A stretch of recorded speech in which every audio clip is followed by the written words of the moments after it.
Assalamualaikum warahmatullahi wabarakatuh pemirsa Sultan TV. Selamat pagi semuanya, apa kabar? Semoga dalam keadaan sehat ya, dan beraktivitas di hari ini tetap bersemangat begitu ya.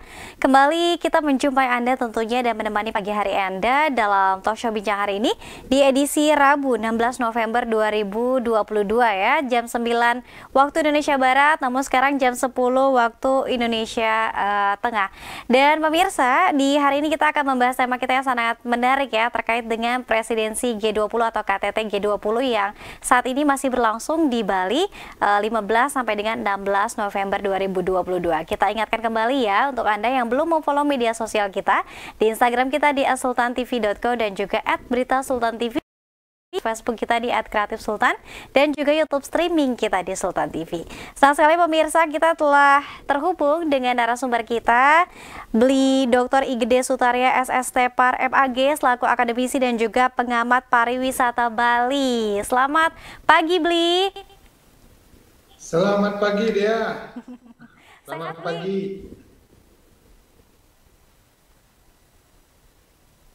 Sehat ya hari ini?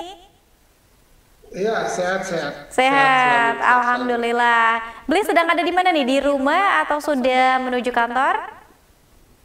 Saya ada di kantor ini. Ada di kantor Di ya. kantor. Baik, ini selaku tuan rumah ya di Bali. Beli ini saat ini juga sedang ada di Bali. Kita akan bahas nih, ini ada klaim bahwa presidensi G20 di Bali ini diklaim sebagai presidensi G20 yang terbaik dan terapik nih, Beli. Oke, mungkin sebelumnya bagaimana sih tanggapan Beli sejak ditetapkannya Bali sebagai tuan rumah presidensi G20? Cukup antusias, Bli? Ya, masyarakat Bali tentu saja sangat antusias menyambutnya ya. Setelah tahun 2020, tahun 2021 itu Bali itu lengang.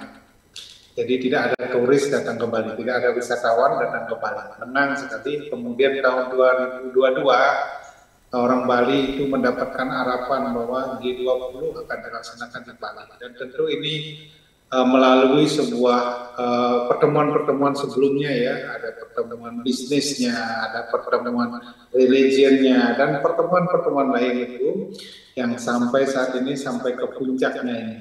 Jadi cukup membuat pegawai-pegawai hotel sibuk, kemudian juga banyak pekerja-pekerja musiman yang mendapatkan pekerjaan karena KTT G20 ini.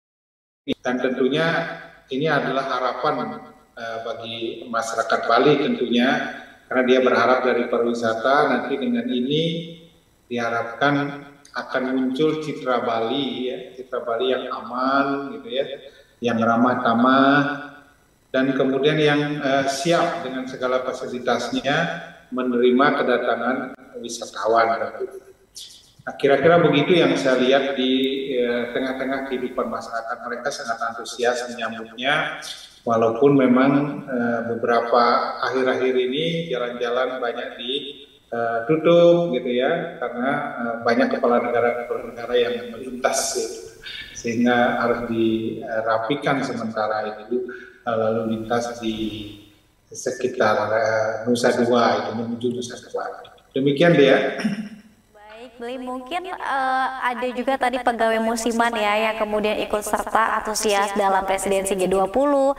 Bahkan kalau kita tahu juga untuk presidensi ini lokal wisdom ya dari Bali khususnya. Boleh diceritakan juga nih sedikit Beli, di hari kedua presidensi G20 ini suasana Bali ini seperti apa? Cukup aman juga dan juga kondusif?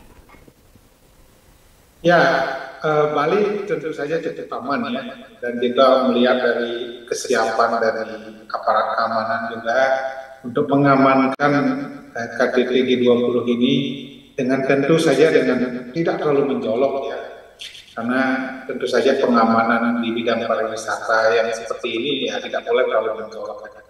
Artinya tidak boleh ada barisan pasukan di jalan. Tapi ini sudah tidak kelihatan, tetapi pengamanan sangat bagus sekali dengan menggunakan teknologi tentunya, pemantauan di segala lini dengan menggunakan drone, segala macam teknologi pengamanan ini. Bali cukup aman gitu, dan anak-anak sekolah banyak menyambut delegasi yang berkunjung ke sekitar Bali ya, ke tempat-tempat wisata menarik di sekitar di sekitar Bali ini. Dan ya sangat antusias sekali, dan ada penjol, ada macam-macam ya yang di yang disampaikan untuk menyambut kedatangan para delegasi. Tentunya sangat meriah tentunya, dan tentu kemeriahan itu berada di tengah-tengah ya pandemi tentunya ya. Pandemi, kemudian juga bencana alam yang sempat terjadi di Bali, ya, tanah longsor, banjir, dan kemudian juga pandemi yang sekarang ini juga jumlah kasusnya meningkat. Nah, tentunya kesemarakan ini tentunya disertai harapan dari masyarakat Bali kepada pemimpin-pemimpin KTT G20 ini untuk bisa menyelesaikan persoalan-persoalan dunia yang tentu saja juga dihadapi oleh Bali. Misalnya persoalan alam, gitu kan. Ini ledakan penduduk dunia yang sudah sampai 8 miliar, dan tentu juga berpengaruh sampai ke Bali, tentu peningkatan jumlah penduduk.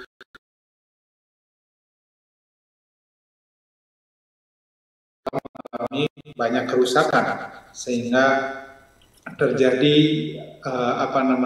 bencana-bencana alam, dan ini tentu juga harus bisa diselesaikan secara menyeluruh di tingkat global.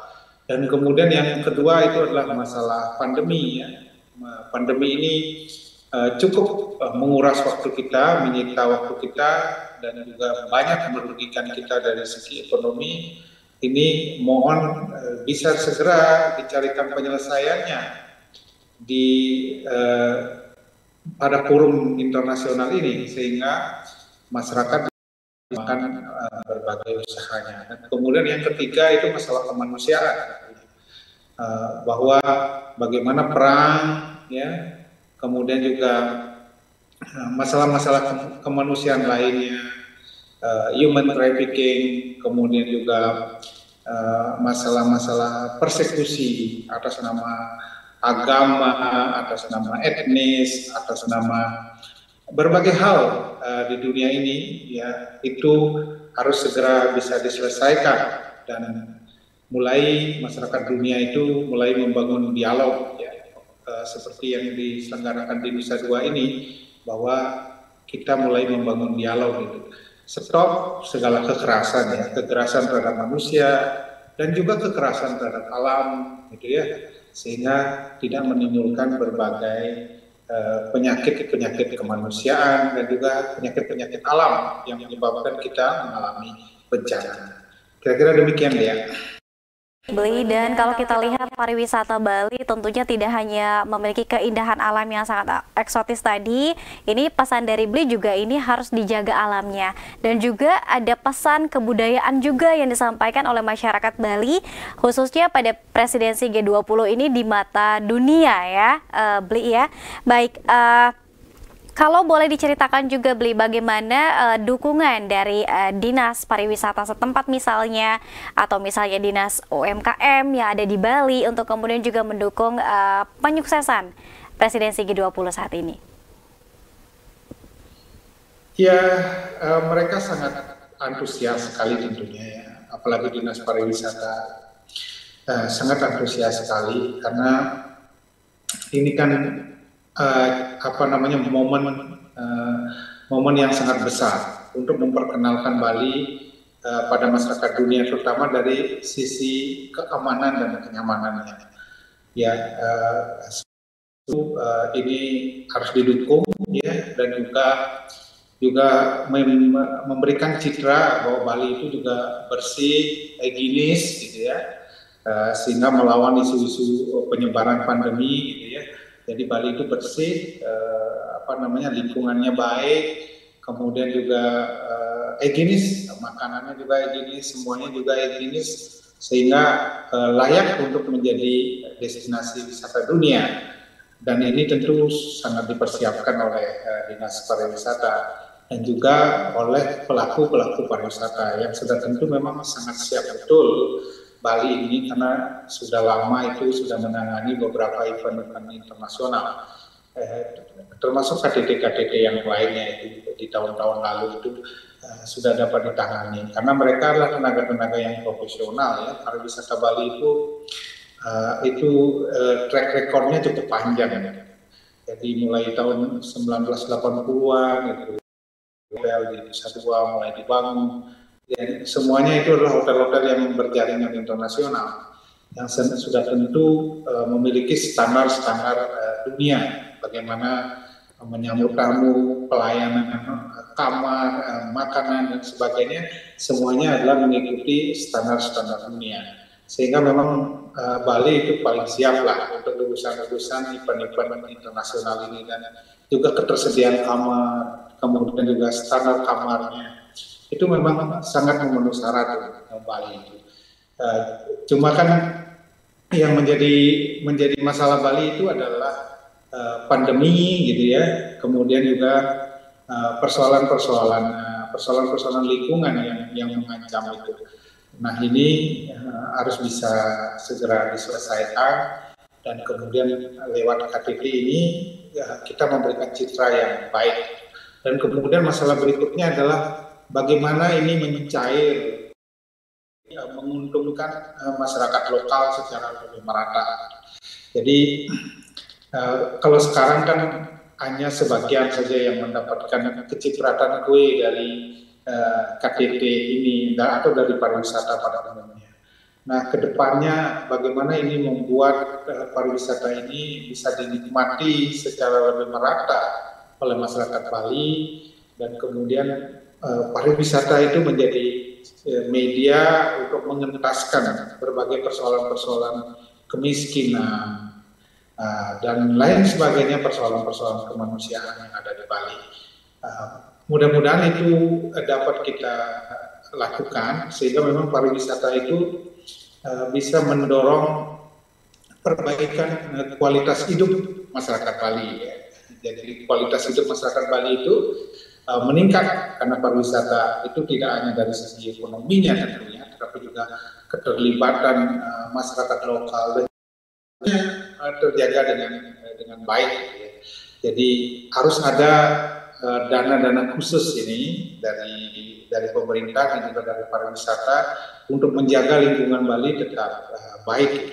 Dan ini tentunya harus melibatkan masyarakat lokal ya, untuk menjaga lingkungan sekitarnya itu, sehingga lingkungan itu menjadi tanggung jawab bersama, tidak hanya tanggung jawab pemerintah tapi tanggung jawab masyarakat juga. Dan bagaimana masyarakat bisa bertanggung jawab terhadap pemeliharaan lingkungan, tentu saja bila masyarakat mendapatkan keuntungan ekonomi secara maksimal dari pariwisata. Kalau dia mendapatkan keuntungan ekonomi, maka sudah pasti dia akan memiliki rasa tanggung jawab yang besar untuk menjaga lingkungan dan juga menjaga budayanya tentu. Karena budaya dan lingkungan itu adalah aset untuk mengembangkan pariwisata, yang artinya mengembangkan ekonomi mereka. Jadi hal-hal seperti ini harus memang diperhatikan oleh pemerintah. Demikian ya. Baik, Beli. Rasanya memang kalau katakan bahwa Bali menjadi daerah yang paling siap begitu ya untuk kemudian gelaran internasional, karena juga sudah terbiasa menjamu tamu-tamu wisatawan mancanegara ya, bahkan sudah sangat banyak sekali, dan selalu Bali ini menjadi destinasi wisata unggulan yang dimiliki Indonesia dan juga dunia. Beli, usai jeda kita akan lanjutkan kembali apa kemudian kalau tadi beberapa permasalahan ya yang kemudian disampaikan dari segi lingkungan, kemudian juga pandemi COVID-19, kalau dari nilai-nilai yang kemudian ingin ditularkan masyarakat Bali kepada di presidensi G20 ya di mata dunia seperti apa? Lalu setujukah jika misalnya presidensi G20 ini di Bali diklaim sebagai presidensi yang terbaik katanya Bli? Ini sepanjang sejarah presidensi G20. Tetap bersama kami pemirsa dalam Bincang hari ini.